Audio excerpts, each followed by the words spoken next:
I'm here on the banks of Brisbane River, and I'm talking to someone who's got a bit of a conflict like myself when it comes to his nationality, to where he belongs. Tulsen Tollett, former professional rugby league player, represented Great Britain in Rugby League, and he was born in England, but he lives in Ireland now and grew up in Australia. Tulsen, good to see you. Thanks, Jason. Good to see you. So tell me, what do you feel? Do you feel Aussie? Do you feel Irish? Do you feel British? What is it? I'm like the proverbial bits of dog, aren't I? It's funny because when I'm in Ireland or the UK, I would class myself more as European, but when I'm back in Australia and visiting over here, it's almost like it's a holiday for me because I'm not used to being over here, but you slip back into things very quickly. But I suppose that overall I have to class myself as being more of a European person these days. I don't want to say too much about whether I'm British or whether I'm Irish, because I've got kids who are Irish and I was born in England. But I think, it's the great thing of the world today, isn't it? That you can be a bit of everything, and everything's so small these days that you can travel around and do everything and not have too much of a worry about where you actually come from. And the very important thing I should mention is that you're a BBC sports presenter, like I used to be years ago, based in Manchester or Salford, and you're travelling across regularly. So you made that transition from being a professional athlete to a broadcaster, and you did it a long time ago. Yeah, I did, and it was something that came about when I was actually still playing, because I used to do bits and pieces for the BBC back then as a pundit, more on the commentary side of things, and from there I just got an inkling of that might be what I want to do in the future, and from there I sort of learned how to do things. And you go in there and you sit there and you do things for free and you watch how things are done. You learn from the great people. There was a guy called Mark Pugach, who's a very successful broadcaster in the UK on both television and radio, and I was lucky enough that when I first started out, going back to 2001 when I was still playing, that he let me sit in on his show in an afternoon on 5 Live on the BBC, and I'd sit there and learn how things were done, and just learn how to I suppose talk about certain things and which way to word questions, and just learn from the ground up. And that's what I did. And then when I got an opportunity to actually get into doing it, I just sort of learnt on the run as you do. I don't think anyone ever goes into it knowing exactly what they're going to expect, and you just sort of learn on the run. You learn how to do things as you go. But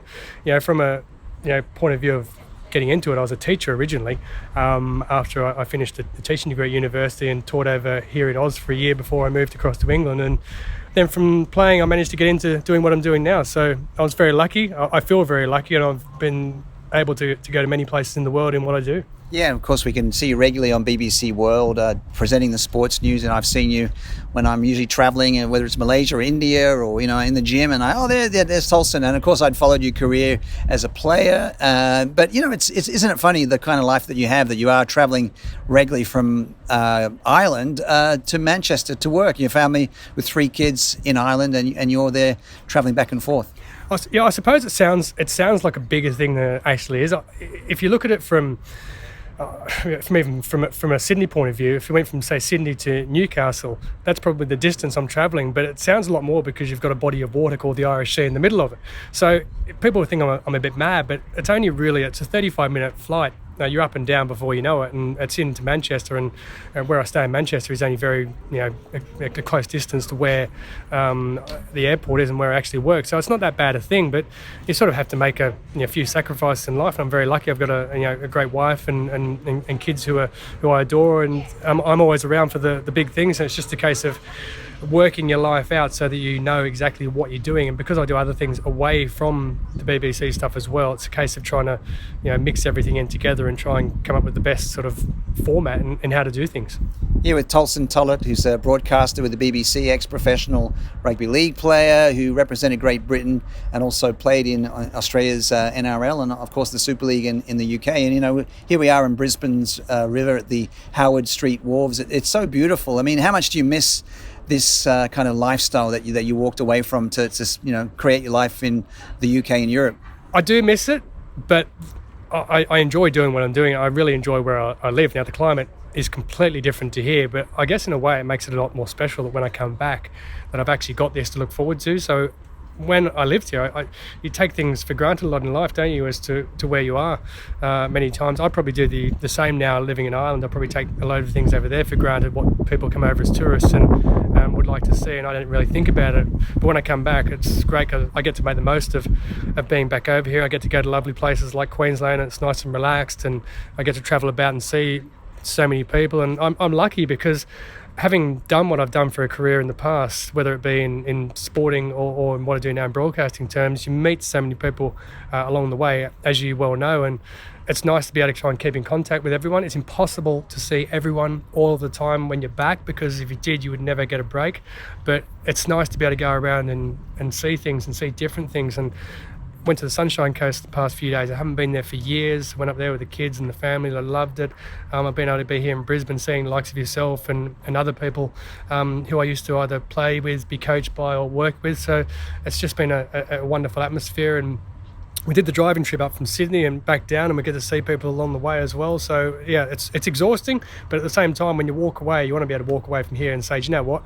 I did everything I possibly could, without to the detriment of my family as well. So it's important to sort of spend a bit of time together. But I've had a great time here. We've enjoyed ourselves immensely, and look forward to the next time.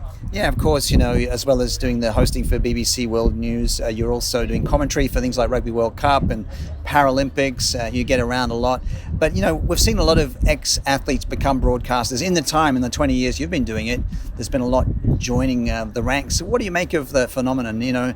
Is it easy to become a broadcaster? Absolutely not, and I think you know that as well, because you can come into it and you can go into it and be a pundit.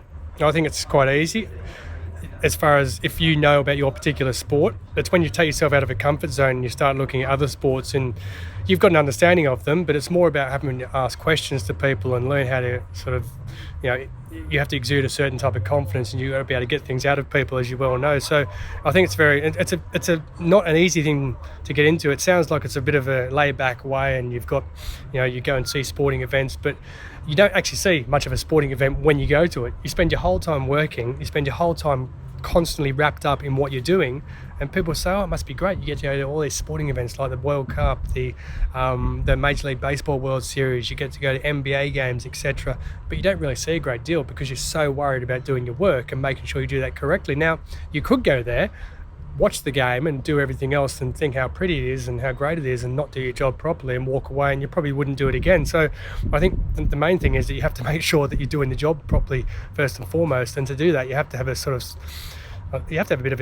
an eccentricity about you, I guess, in your own little way, that you've got to make sure that you've got your little things that you do and your little ideas of how you do things, and just stick to a format and stick to a process and hope that gets you through. And when you do get thrown a curveball, and you've been doing long enough, you can get yourself out of a sticky situation, whether a guest doesn't appear or whether something goes down or whatever it may be. You have to talk for longer because it goes to an extra inning, or there's a break in play for rain, whatever it may be. You've got to make sure you're prepared fully. Yeah, you got to think on your feet. That's one thing I've learned in my broadcasting career, and things don't always go as planned, as we know. When you look back on what you've achieved, you're mid-40s now, what are you most proud of? What would you say you look back and think, wow, I'm so proud that I did that, whether it's in sport, broadcasting, or anything else? Do you know what? I think that the thing I'm most proud of is the fact that I've met so many people over the years, and I do my best to make sure I'm the same person, whether I speak to someone who's famous or whether I speak to someone who's, the normal person I went to school with.